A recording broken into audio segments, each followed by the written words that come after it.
Hello students, Jai Hind everyone. I hope all are fine. Chapter 11 in history, the national movement. So let's start our chapter. इसकी शुरुआत कैसे हुई? तो चलिए शुरुआत करते हैं। Well, till 1857 India had witnessed the following. 1857 तक इंडिया ने क्या क्या चीजें देख ली थी? पहला, the British conquest over India, यानी कि ब्रिटिशर्स जो थे उन्होंने पूरे इंडिया पे अपना एक राज्य स्थापित कर लिया था।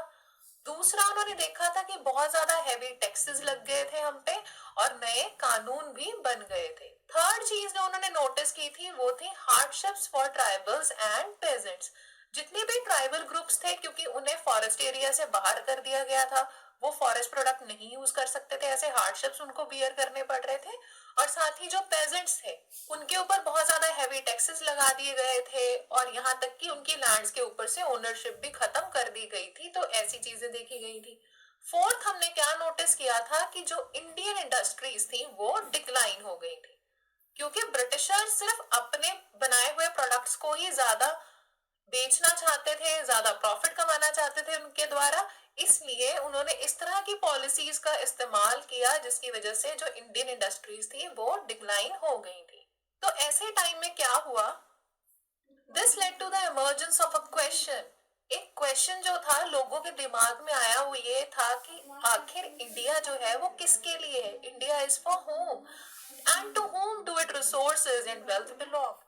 जो ये देश है इंडिया, ये किन लोगों के लिए है? और इस देश के जितने भी रिसोर्सेज हैं, यानी संसाधन है, और जितनी भी यहाँ की वेल्थ है, वो आखिर किन के लिए है, किन्हें बिलोंग करती है? तो इसका बहुत सिंपल आंसर था कि India is for Indians and its resources are for Indians only. जो इंडिया है वो इंडियंस के लिए ही बना है और जितने भी इसके रिसोर्सेज है वो सिर्फ और सिर्फ इंडियंस के लिए है। जबकि रियलिटी उस वक्त की क्या थी कि इसे कौन यूज कर रहे थे? ब्रिटिशर्स। अब इसकी वजह से ये हुआ कि this consciousness that India is for Indians began after the formation of various political associations in 1870 to 1880s formed by English educated people. ये जो एक कॉन्शियसनेस आई थी ना, एक अवेयरनेस आई थी लोगों के अंदर कि जो इंडिया है वो सिर्फ इंडियंस के लिए है, ये किस वक्त बिगिन हुई थी? उस वक्त जब बहुत अलग अलग पॉलिटिकल एसोसिएशंस जो थी इंडिया में बनने लग गई थी। और ये 1870 से लेके 1880 तक का जो टाइम पीरियड था ना, उसमें बनी थी। और इन एसोसिएशंस को फॉर्म अप करने वाले जनरली वो लोग थे जो इंग्लिश एजुकेटेड थे, यानी वो लोग जो इंग्लिश मीडियम स्कूल्स में कॉलेजेस में पढ़े थे, वो लोग थे जिन्होंने कि इस तरह के एसोसिएशंस बनाए और लोगों के बीच ये अवेयरनेस लेके आए कि इंडिया सिर्फ और सिर्फ इंडियंस के लिए है और यहाँ का जो भी संसाधन है वो सिर्फ और सिर्फ भारतीय लोगों का ही है। तो उस टाइम पीरियड के कुछ इंपॉर्टेंट एसोसिएशंस के बारे में जान लेते हैं। वेल, सबसे पहले थी पूना सार्वजनिक सभा, फिर द इंडियन एसोसिएशन, थर्ड थी द मद्रास महाजन सभा, fourth the Bombay presidency association and last but not the least Indian National Congress. तो ये कुछ ऐसी इंपॉर्टेंट एसोसिएशंस थी जो फॉर्म अप हुई थी उस टाइम पीरियड में। एक पॉलिटिकल एसोसिएशंस आप इन्हें कह सकते हैं। और इन लोगों ने जनता के बीच में, जो आम जो देशवासी थे उनके बीच में एक अवेयरनेस लेके आए थे कि जो हमारा देश इंडिया है वो ब्रिटिशर्स का नहीं है, वो इंडियंस का है। एक्चुअली में सिचुएशन ये थी कि जो वो टाइम पीरियड चल रहा था, लोग जो थे बहुत ज्यादा तंग परेशान हो चुके थे ब्रिटिश रूल से। वो लोग बहुत ज्यादा डिससेटिस्फाइड थे। तो ऐसे क्या कारण थे जिसकी वजह से लोग बहुत ज्यादा डिससेटिस्फाइड थे ब्रिटिश रूल से? हम मेजर 3 कारणों के बारे में बात कर रहे हैं। सबसे पहला था आर्म्स एक्ट 1878। अब इस एक्ट की वजह से ये चीज हुई थी कि जितने भी इंडियंस थे वो अपने पास कोई भी आर्म्स यानी हथियार नहीं रख सकते थे, उन्हें ऐसा करने से मना कर दिया गया था। दूसरा बड़ा कारण था वर्नाक्युलर प्रेस एक्ट, जो कि 1878 में ही आया था। अब वर्नाक्युलर प्रेस एक्ट में हुआ क्या था? जितने भी इंडियन न्यूज़पेपर्स छपते थे उस दौरान, ब्रिटिशर्स ने उनके ऊपर ही एक तरह की रिस्ट्रिक्शन लगा दी थी कि आप कुछ भी ब्रिटिश गवर्नमेंट के अगेंस्ट नहीं छापोगे। अगर वो ऐसा करते थे तो क्या किया जाता था? उनकी जो प्रेस होती थी उसको सीज कर दिया जाता था, उनकी मशीनरी जो प्रिंटिंग प्रेस वगैरह होती थी उसको उठा के ले जाते थे और वो सारी प्रेस को बंद करवा दिया जाता था।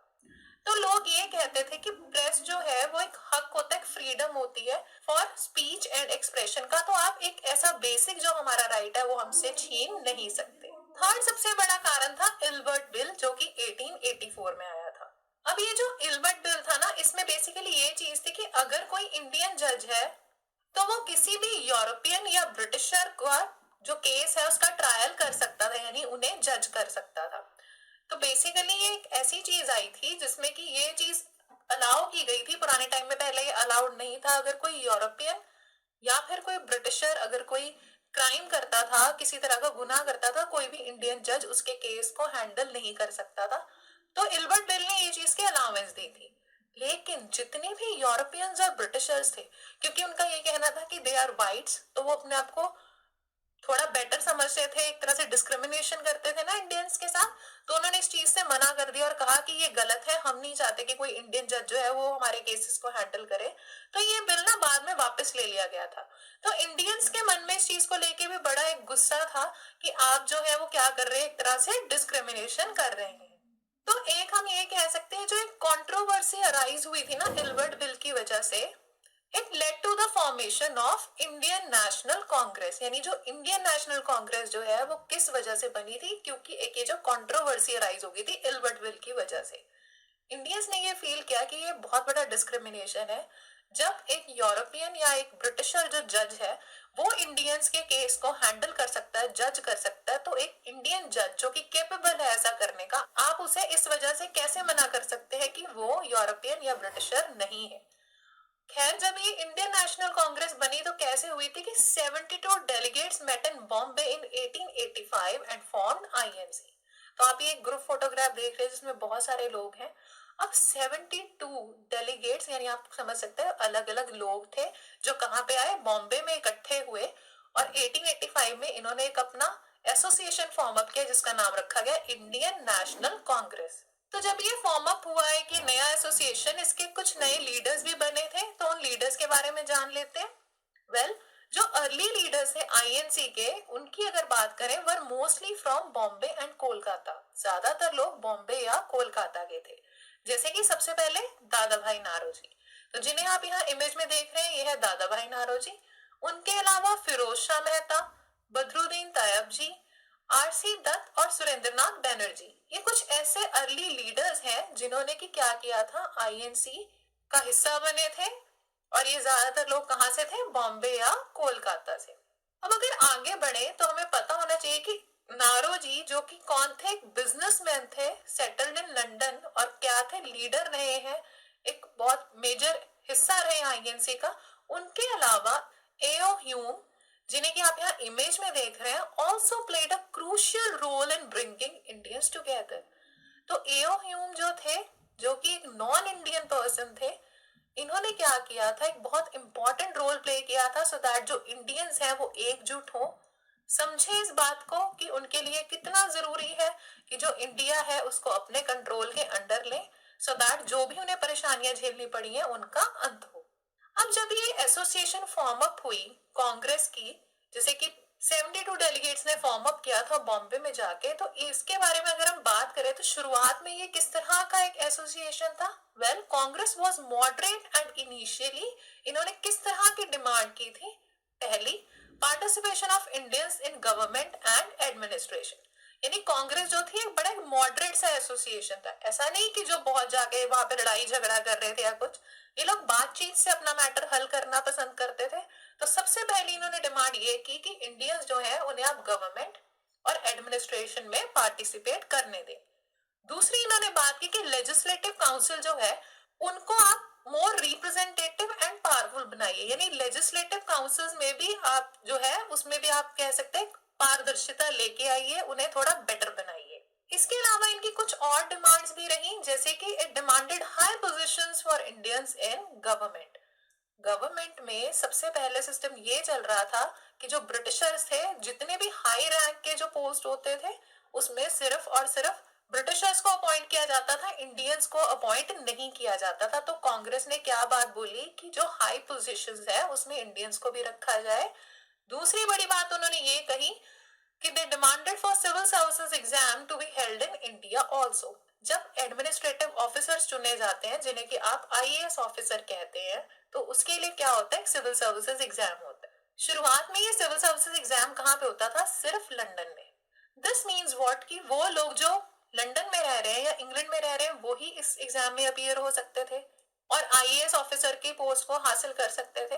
तो इन्होंने क्योंकि डिमांड किया है कि आप इंडियंस को भी एक हाई पोजीशन दीजिए गवर्नमेंट में, एडमिनिस्ट्रेशन में, तो साथ ही साथ इन्होंने ये भी डिमांड किया कि आप सिविल सर्विसेज का एग्जाम इंडिया में भी करवाया कीजिए, सो दैट जो इंडियंस इस चीज का हिस्सा बनना चाहते हैं उन्हें भी मौका मिले और वो एग्जाम में अपीयर हो सके। अच्छा, जब हम ये बात करते हैं ना कि इन्होंने डिमांड किया था कि कुछ हाई पोजीशन जो है वो इंडियंस को दी जाए, उसके पीछे ना एक एम और था। एक्चुअली में होता क्या था कि अगर आप किसी ब्रिटिश ऑफिसर को ही एक बड़ी पोस्ट पे रखेंगे तो उससे होगा क्या कि उसकी जो भी सैलरी है वो वापस अपनी फैमिली को भेजेगा, कहाँ, इंग्लैंड में। तो इससे क्या होता था कि इंडिया का पैसा जो था वो ड्रेन ऑफ हो जाता था, यानी बहकर कहाँ चला गया, ब्रिटेन में। अब बहने से हमारा मतलब ये है कि इंडिया से वो पैसा लॉस्ट अप हो गया और कहाँ पहुंच जाता था, ब्रिटेन में, सैलरी के फॉर्म में। तो इनका ये आप समझ सकते हैं कि एक दूसरा जो main reason high positions demand करने का इंडियंस के लिए यही था कारण कि ये चाहते थे कि एक तरह से जो ये वेल्थ ड्रेन हो रही थी हमारे कंट्री से ये भी कुछ हद तक रुक जाए। आगे इन्होंने और क्या डिमांड किया, वेल पहला था कि रिपील ऑफ आर्म्स एक्ट। जो ये आर्म्स एक्ट इनके ऊपर लगा दिया गया था कि इंडियंस को आर्म्स यानी जो हथियार है वो रखना अलाउड नहीं था, तो ये चाहते थे कि उसको हटा दिया जाए। फिर इन्होंने ये भी कहा कि फ्रीडम होनी चाहिए ऑफ स्पीच एंड एक्सप्रेशन। जैसे कि हमने पढ़ा ना कि वर्नाक्युलर प्रेस एक्ट लगा दिया गया था, तो उसकी वजह से क्या है कि अगर आपको लगता है कि British government is not doing good with you तो आप उसके अगेंस्ट लिख सकते थे, सो दैट ब्रिटिश गवर्नमेंट को पता चले कि कहाँ पे मिसमैनेजमेंट है या उनका रूल जो है वो कहाँ पे सही नहीं है। तो उन्होंने ये कहा, ये डिमांड किया कि ये गलत है कि आप हमारे ऊपर रिस्ट्रिक्शन लगा रहे हैं, हमें फ्रीडम दीजिए स्पीच एंड एक्सप्रेशन का, क्योंकि ये एक बेसिक राइट है। अब जब कांग्रेस इतने सारे डिमांड्स जो थे रख रही थी, साथ ही साथ में कुछ इकोनॉमिक इश्यूज जो थे वो भी रेज करने लगी। जैसे कि बात करते हैं उन इकोनॉमिक इश्यूज की जो रेज किए थे कांग्रेस ने। पहला इन्होंने कहा कि high revenue had led to poverty in India, कि आप ये जो इतना सारा हमारे ऊपर टैक्स लगा रहे हैं वो गलत है, उसकी वजह से इंडिया में बहुत ज्यादा गरीबी आ रही है। दूसरा इन्होंने कहा कि जो ग्रेन एक्सपोर्ट होता है to Europe has led to food shortage. Actually में ब्रिटिशर्स क्या करते थे, इंडिया में जितना भी ग्रेन्स होते थे, जो भी अनाज उगता था उसको क्या करते थे, यूरोप में बेच देते थे, एक्सपोर्ट कर देते थे, क्योंकि उन्हें उसके अच्छे पैसे मिलते थे। तो इन्होंने कहा कि इस चीज में भी कुछ कंट्रोल होना चाहिए। रीजन इज दिस कि इंडियंस को फूड शॉर्टेज का सामना करना पड़ रहा था जो कि सही नहीं था और इसको कंट्रोल करना जरूरी था। तीसरा उन्हें यह भी लगता था कि there was drain of wealth. जैसे कि हमने पहले बात की ना कि ब्रिटिशर्स अगर यहाँ इंडिया में काम करेंगे और अपनी सैलरी जो है वो बाहर भेजेंगे, या फिर अगर ब्रिटिशर्स अपने प्रोडक्ट बने हुए जो हैं वो इंडिया में लाकर बेचेंगे, तो भी जो इनकम वो अर्न करेंगे वो कहाँ जाएगी, वापस ब्रिटेन में जाएगी ना। तो इस तरह से क्या हो रहा था, ड्रेन ऑफ वेल्थ हो रहा था, जिसको रोकना जरूरी था। सो इन्हीं कुछ कारणों की वजह से ना कांग्रेस ने क्या डिमांड कर दिया कि एक, कट कर दीजिए टैक्सेस को, यानी टैक्सेस जो है उनको आप थोड़ा रिड्यूस कर दीजिए क्योंकि ये बहुत ज्यादा थे। दूसरा इन्होंने कहा कट इन मिलिट्री एक्सपेंसेस।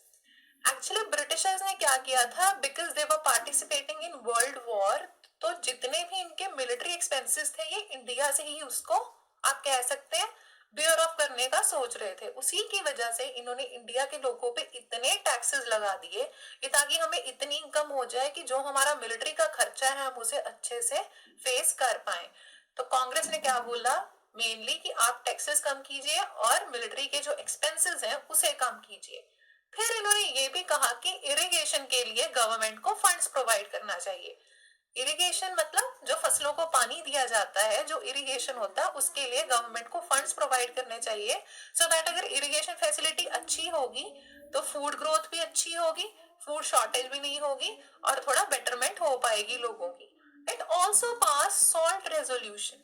तो बेसिकली एक सॉल्ट टैक्स वगैरह जैसे होते थे, सारी इतनी सारी प्रॉब्लम्स इंडिया में चल रही थी कि जैसे कि आप आगे भी पढ़ेंगे कि ब्रिटिशर्स जो थे वो सॉल्ट मैन्युफैक्चर नहीं करने देते थे इंडियंस को, उनकी अपनी एक मोनोपोली थी, उसके अगेंस्ट भी इन्होंने अपना रेजोल्यूशन पास किया। फिर इसके अलावा ना इन्होंने कुछ और मुद्दे भी उठाए थे, जैसे कि जो फॉरेस्ट लॉज थे, जिसमें कि बेसिकली क्या था कि जितने भी ट्राइबल्स होते थे उनको एंट्री नहीं करने दिया जाता था फॉरेस्ट में, और उनके ऊपर बहुत सारे रिस्ट्रिक्शंस लगा रखे थे। तो उन सब चीजों के लिए भी इन्होंने डिमांड किया कि ये सब गलत है, इन्हें हटा देना चाहिए। साथ ही साथ ये लोग क्या करने लगे, ताकि लोगों के बीच में एक अवेयरनेस आ सके, तो जितने भी ये मॉडरेट लीडर्स थे, जब हम बात कर रहे हैं ना मॉडरेट लीडर्स की, तो हम उन लोगों की बात कर रहे हैं जो शांतिपूर्ण तरीके से अपना काम करवाना चाहते थे। इन्होंने क्या किया, they begin publishing articles in newspapers and started delivering speeches to show how British rule was ruining India. अब जितने भी हमारे लीडर्स थे, जो मॉडरेट लीडर्स थे, इन्होंने आर्टिकल्स लिखने शुरू कर दिए, अलग अलग जगहों पे जाके स्पीचेस देनी शुरू कर दी, यानी भाषण देने शुरू कर दिए, ताकि ये दिखा सके, लोगों को बता सके कि जो ब्रिटिश रूल है वो किस तरह से इंडिया को रुइन कर रहा था। वहां पे बहुत ज्यादा बुरी हालत जो थी इंडिया की कर दी गई थी। लेकिन बाद में क्या हुआ ना, by 1890 various leaders began criticizing the Congress for their politics of prayer। Basically Congress जो थी वो क्या थी, एक मॉडरेट से फॉर्म में चलने वाली एसोसिएशन थी, जो बहुत ज्यादा हिंसा नहीं चाहते थे, वो बातचीत से हल निकालना चाहते थे। तो 1890 में क्या देखा गया कि कुछ ऐसे लीडर्स थे, उन्होंने क्या करना शुरू कर दिया, क्रिटिसाइज किया कांग्रेस को, क्योंकि आप ये जो हर बार ब्रिटिशर्स के पास जाके प्रेयर करने लग जाते हैं तो वो गलत है और वो ऐसा नहीं करना चाहिए, ऐसा इन लोगों ने इनको कहना शुरू कर दिया था। तो जैसे कि आप ये इमेज देख रहे हैं, ये है बाल गंगाधर तिलक और ये है लाला लाजपत राय। ये कुछ ऐसे लीडर्स थे जो कि पॉलिटिक्स ऑफ प्रेयर के खिलाफ थे। इन लोगों का ये कहना था कि हमें सेल्फ रिलायंस के बारे में सोचना चाहिए और हमें एनकरेज करना चाहिए लोगों को कि वो फाइट करें फॉर स्वराज, यानी जो अपना राज हो इंडिया पे, उस चीज के लिए लोगों को फाइट करना चाहिए, बिकॉज इस तरह से बार बार जाके उनसे प्रेयर करने से प्रॉब्लम सॉल्व नहीं होगी। तो फाइनली हम ये कह सकते हैं कि ये जो टाइम पीरियड चल रहा था ना, जिस वक्त कुछ लीडर्स जो थे वो क्रिटिसाइज करने लग गए थे, तो this was the time period when moderates and radicals began their own way of opposing the British rule। अब मॉडरेट्स जो थे वो अपने तरीके से ब्रिटिश रूल को अपोज कर रहे थे, कैसे, स्पीचेस के थ्रू या उनसे बात करके उन्हें बता के कि कहाँ पे क्या गड़बड़ है। और दूसरी तरफ थे रेडिकल्स, जो क्या कर रहे थे, अपोज कर रहे थे। उनका अपना तरीका था कि धरना प्रदर्शन कीजिए या मूवमेंट्स चलाइए, स्ट्राइक्स कीजिए, वगैरह वगैरह। जब ये सारी कहानियां चल रही थी कि कोई अपने तरीके से चल रहा है अपोज करने का, कोई अपने तरीके से चल रहा है, उसी टाइम पीरियड के दौरान ना एक बहुत मेजर इवेंट हो गया। वन मेजर इवेंट जो था वो हो गया that change the whole scenario. जहां हम देख रहे हैं कि जो लोग हैं, क्योंकि उनकी जो लीडर्स हैं उनकी सोच जो है वो अलग है, वो अलग अलग तरीके से कंटिन्यू कर रहे हैं अपने अपने एफर्ट्स को। तो एक बहुत मेजर ऐसा इवेंट हो गया उस दौरान जिसने की पूरी कहानी को पलट दिया। तो वो क्या इवेंट था, it was partition of Bengal. अब 1905 में ना बंगाल का पार्टीशन कर दिया गया। अगर आपको इस चीज को समझना है ना, तो आपको ये समझना होगा कि पुराने टाइम में अगर हम बंगाल रीजन की बात करते हैं तो इसमें किस तरह के हिस्से शामिल थे। इसमें उड़ीसा भी शामिल था और कुछ पार्ट्स जो थे वो बिहार के भी शामिल थे। तो अब जब ये पार्टीशन हुआ ना, तो इसको इस वे में बांटा गया था बेसिकली कि ताकि जितने भी बंगाली लीडर्स हैं उनका प्रभाव थोड़ा कम किया जा सके। अब ये जो पार्टीशन ऑफ बंगाल था, इसे करवाया किसने था, वाइसरॉय कर्जन ने, जिन्हें आप यहाँ इमेज में देख रहे हैं। इसके लिए इन्होंने जो बहुत बढ़िया सा बहाना दिया वो ये था कि it was done to split the Bengali people on the pretext of administrative convenience. इन्होंने ये कहा कि इतना बड़ा ये हिस्सा है, इसकी जो एडमिनिस्ट्रेशन है उसे हैंडल करना बहुत मुश्किल है, तो हम क्या कर रहे हैं, इसके कुछ पार्ट्स बना रहे हैं सो दैट हम उसको अच्छे से एडमिनिस्टर कर पाए। एडमिनिस्ट्रेशन से हमारा मतलब होता है, जैसे एक एग्जाम्पल के तौर पे लीजिए, जो एक सिटी है उसमें किस तरह का लॉ एंड ऑर्डर सिस्टम है, वहां पे हेल्थ फैसिलिटीज कैसी हैं, वहां पे एजुकेशन फैसिलिटीज कैसी हैं, ये सब चीजें जो होती है ना, ये एडमिनिस्ट्रेशन में कवर होती हैं। तो जो ये ब्रिटिशर्स थे, इन्होंने बोला कि हम तो ये चाहते हैं कि अच्छे से एडमिनिस्ट्रेशन हो जाए बंगाल की, इसलिए हमने क्या किया, इसको बांट दिया है। जबकि असलियत ये थी कि ये चाहते थे कि जो बंगाल है इसको इस तरह से स्प्लिट अप कर दिया जाए कि जितने भी बंगाल के मेजर जो लीडर्स थे उनका जो एक प्रभाव बनने लग गया था पूरे इंडिया पे, वो कम हो जाए। मोर ओवर इन्होंने कुछ इस तरह की भी कोशिशें की थी कि अलग अलग जो कम्युनिटीज थी जो कि एकजुट होकर रह रही थी बंगाल में, उनको सेपरेट करना चाहते थे, तो जब ये इस तरह की एक ये मेजर इवेंट हुआ 1905 में, तो इसकी वजह से ये हुआ कि this infuriated the people and led to स्वदेशी movement in which mass protest were held. लोगों में बहुत ज्यादा गुस्सा आ गया और उस गुस्से की वजह से लोग स्वदेशी मूवमेंट जो थे उसे करने लगे, यानी मास प्रोटेस्ट करने लगे, जिसमें पूरा एक ग्रुप होता था जो क्या करता था, प्रोटेस्ट करता था। और ये अलग अलग जगहों पे होने लगा। कुछ हिस्सों में से स्वदेशी मूवमेंट कहा गया, जैसे कि अगर आंध्र प्रदेश की बात करें तो वहां पे उन्होंने से वंदे मातरम मूवमेंट का नाम दिया और लोग क्या करने लगे, सड़कों पे उतर आए और अपना धरना प्रदर्शन जो था वो करने लग गए। अब ये जो स्वदेशी मूवमेंट शुरू हुई थी ना, कि लोगों ने पूरा अपना मास प्रोटेस्ट करना शुरू कर दिया था, इसमें बहुत सारी चीजें कवर अप होती थी। तो ये लोग क्या क्या चीजों को इनकरेज कर रहे थे, जो ये स्वदेशी मूवमेंट थी इसने किस तरह की चीजों को इनकरेज किया या सपोर्ट किया। पहला, स्वदेशी एंटरप्राइजेस, यानी ऐसी एंटरप्राइजेस, ऐसी फैक्ट्रीज और इंडस्ट्रीज जो इंडिया की हो, सिर्फ आप उनका सामान खरीदें, उन्हीं को सपोर्ट करें। दूसरा, नेशनल एजुकेशन। हमारे कंट्री में ना ब्रिटिशर्स के द्वारा डिजाइन किया गया एजुकेशन सिस्टम चल रहा था, तो इन लोगों ने क्या कहा कि उसे हटाओ और नेशनल एजुकेशन जो है उसको लेके आओ। तीसरा था कि इंडियन लैंग्वेजेस का इस्तेमाल करो, इंग्लिश लैंग्वेज का नहीं। चौथा था boycott of British goods and institution, जितने भी ब्रिटिशर्स के बने हुए गुड्स हैं और जितने ब्रिटिशर्स के बनाए हुए इंस्टीट्यूट हैं उनमें जाना बंद कर दो। तो इस तरह की कुछ चीजें थी जो स्वदेशी मूवमेंट्स की वजह से चली। अब उसी टाइम पीरियड के दौरान जब ये स्वदेशी मूवमेंट चल रही थी, एक और चीज हुई। एक नया ग्रुप था जो फॉर्म अप हुआ। तो इस नए ग्रुप का नाम क्या था, ऑल इंडिया मुस्लिम लीग। ये बना था 1906 में ढाका में। तो जो ये आप ये ग्रुप देख रहे हैं इस इमेज में, ये basically all India Muslim league के मेंबर्स हैं। अब इसे फॉर्म अप किसने किया था, it was formed up by landlords and nawabs. तो ऐसे कुछ मुस्लिम लैंडलॉर्ड्स और नवाब्स थे जिन्होंने कि ये मुस्लिम लीग को बनाया था, इस ग्रुप को फॉर्म अप किया था। इन्होंने क्या कहा, इन्होंने सपोर्ट किया पार्टीशन ऑफ बंगाल को। मैंने आपको बताया ना कि पार्टीशन ऑफ बंगाल जब किया गया तो उसमें यह भी था कि कुछ इस चीज को भी उन्होंने एम रखा था कि जो दो कम्युनिटीज थी उनको भी सेपरेट कर दिया जाए। तो जहां एक तरफ इंडिया के लोग गुस्से में आ गए थे कि क्यों आपने बंगाल को बांट दिया एडमिनिस्ट्रेशन का एक बहाना बना के, ये एक नया ग्रुप था जिन्होंने सपोर्ट किया इस आइडिया को, इस कंसेप्ट को। साथ ही साथ इस ग्रुप ने ये भी कहा कि हम इस चीज के लिए डिमांड करते हैं कि सेपरेट इलेक्टोरेट्स होने चाहिए मुस्लिम्स के लिए। फाइनली इसका ये नतीजा निकला कि कुछ सीट्स जो थी they were reserved for Muslims in the council. जब भी पहले इलेक्शंस होते थे उसमें ऐसा कुछ नहीं था कि जो सीट्स हैं वो उसमें कुछ एक रिजर्वेशन बना के रखा जाए। आप इस चीज को ऐसे एक सिंपल वे में समझिए कि सपोज कर लीजिए कहीं पे कोई इलेक्शंस है जिसमें टोटल 10 सीट्स हैं। तो पहले ये था कि लोग अलग अलग रिप्रेजेंटेटिव्स आते थे जो इलेक्शन लड़ते थे, और अगर कोई जीतेगा तो उसे फाइनली क्या किया जाएगा, काउंसिल में लिया जाएगा। लेकिन इन्होंने क्या डिमांड किया कि लेट्स से कि अगर 10 टोटल सीट्स है उसमें से मिनिमम आप कह सकते हैं 4 सीट्स, हम सिर्फ ये एग्जांपल ले रहे हैं, ऐसा कुछ आप ये नहीं कह सकते कि ये बिल्कुल एक राइट हमारा फिगर है, एक एग्जांपल ले रहे हैं कि सपोज कर लीजिए कि अगर टोटल 10 सीट्स है तो उसमें से मिनिमम 4 सीट्स जो है वो आप किन के लिए रिजर्व रखेंगे, मुस्लिम्स के लिए। तो फिर फाइनली ये भी था हुआ कि जो सीट्स ये रिजर्व कर दी गई थी मुस्लिम्स के लिए। तो अब तक हमने ये देख लिया है कि पार्टीशन ऑफ बंगाल हो गया था 1905 में, फिर स्वदेशी मूवमेंट्स भी चली और 1906 के आते तक हमने देखा एक नया ग्रुप भी बन गया था।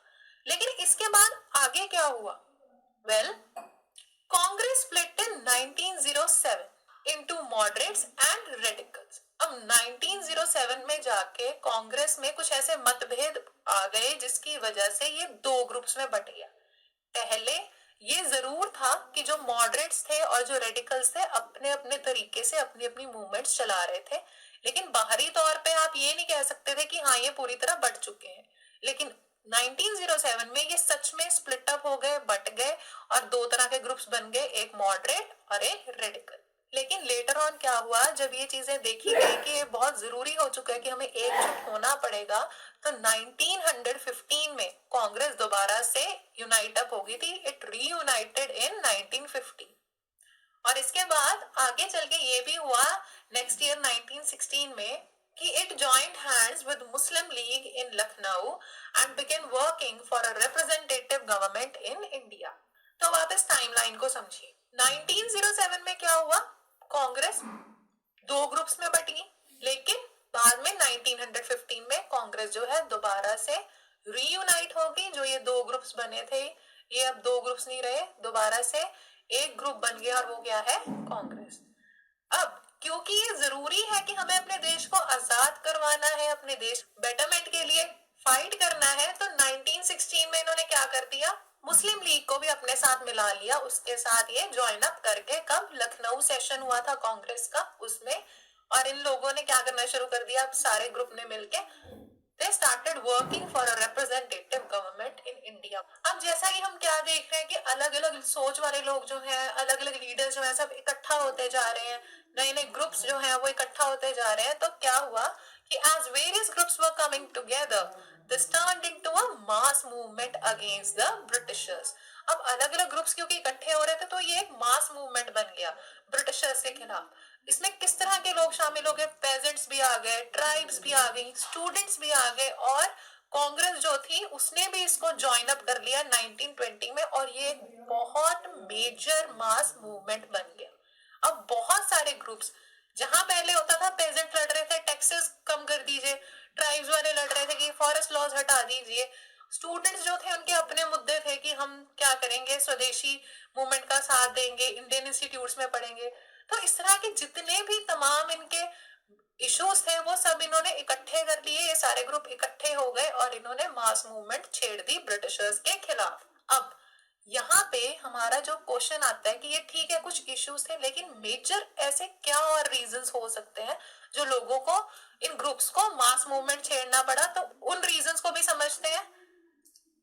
देखिए सबसे पहला रीजन था huge military expenses due to world war.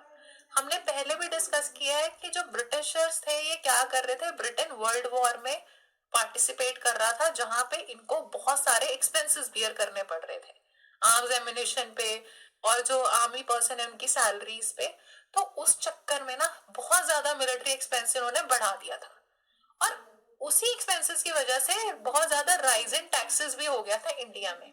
ये लोग क्या करते थे, इंडिया के लोगों पे बहुत ज्यादा टैक्स लगा देते थे, और उस टैक्स के साथ जो भी इनके एक्सपेंसेस होते थे मिलिट्री के उसको बियर किया करते थे।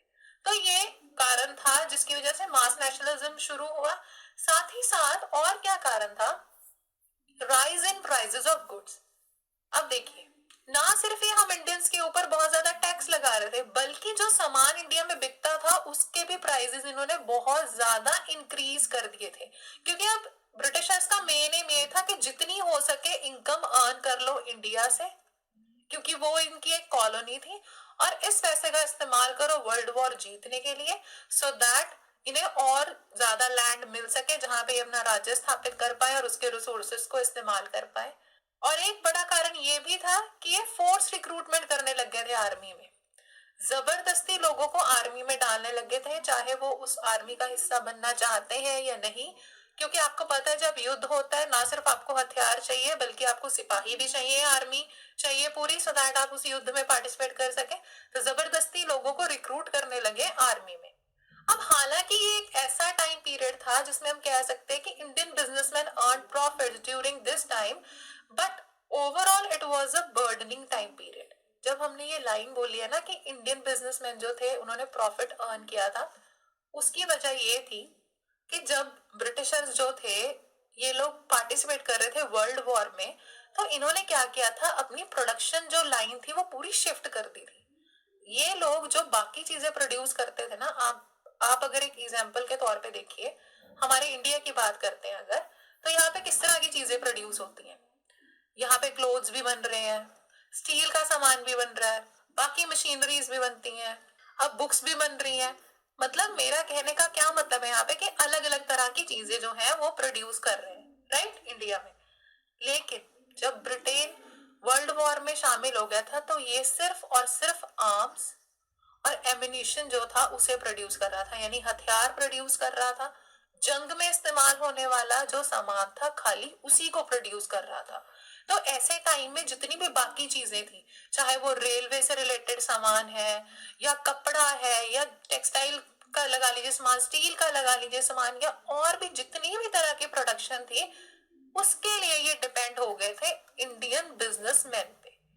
आप लोग प्रोड्यूस कीजिए, क्योंकि अभी हमारा जो प्रोडक्शन लाइन है वो हमने सारा का सारा हथियारों पे ही फिक्स कर दिया है। तो उस वजह से इंडियन बिजनेसमैन को काफी अच्छा काम मिला था और काफी अच्छा प्रॉफिट भी अर्न करने को मिला था। ये एक चीज जरूर थी, लेकिन अगर ओवरऑल देखा जाए ना तो ये एक ऐसा टाइम पीरियड था जो बहुत बर्डनिंग था। रीजन क्या है कि अगर मान लीजिए आप थोड़ा प्रॉफिट कर भी पा रहे हैं अर्न, तो बाद में प्रॉब्लम क्या होती है कि आपका सामान है बहुत महंगा, तो कम ही लोग खरीद पाएंगे, यानी आपको लॉसेस होंगे। ऊपर से गवर्नमेंट ने आपके ऊपर इतना टैक्स लगा रखा है कि उसको पे ऑफ करते करते हुए भी आपके जो प्रॉफिट्स हैं वो बहुत कम रह जाएंगे, यानी आपकी जो इनकम है वो बहुत ज्यादा रिड्यूस हो जाएगी। तो ऐसी बहुत सारी समस्याएं जो थी उस टाइम इंडिया में चल रही थी, और यही कुछ ऐसे कारण थे जिसकी वजह से मास नेशनलिज्म जो था वो आ गया था। लोग जो थे वो तंग परेशान थे और ग्रुप्स बना के एक पूरा अपना मूवमेंट्स को चलाने लग गए थे, धरना प्रदर्शन करने लग गए थे, क्योंकि अब वो ब्रिटिश रूल से तंग आ गए थे। और यही वो टाइम पीरियड था जिसमें हमें सबसे ज्यादा जरूरत थी किसकी? एक नेशनल लीडर की। So this was the time period when India was in the need of a national leader who could lead them in their struggle against the Britishers. हाँ, ये सही था, मास मूवमेंट्स बन गई थी, लोग एकजुट होने लगे थे, ब्रिटिशर्स के अगेंस्ट लड़ने भी लगे थे। लेकिन अभी भी ना कुछ ऐसे कारण थे जिसकी वजह से वो उतने सही ढंग से इस चीज को हैंडल नहीं कर पा रहे थे, और उसका सबसे बड़ा